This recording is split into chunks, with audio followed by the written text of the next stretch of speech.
شاہ معظم، غیرت پروردگار، ہیبت الہی، شجاعت علی کا وارث، زینب کا پردہ، شبیر کی جوانی، سکینہ کی آرزو۔ سکینہ نے مشک پہنا دی، سکینہ نے جب مشک پہنائی، یہ غازی اور سکینہ کی آخری ملاقات۔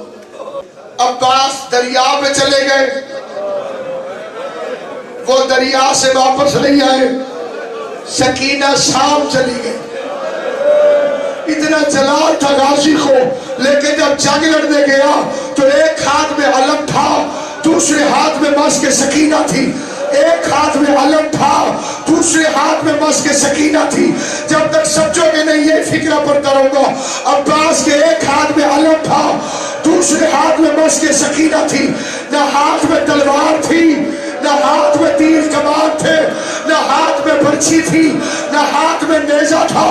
پوچھو نہ غازی، تجھے تو لڑنے کے ارمان تھے بڑے، تو لڑنا چاہتا تھا، پھر کربلا میں جب تو لڑنے گیا تو ہاتھ میں تلوار کیوں نہیں تھی؟ عباس کا جواب آئے گا، ہاتھ میں تلوار لے کر جا رہا تھا، ہاتھ میں تلوار لے کر جا رہا تھا۔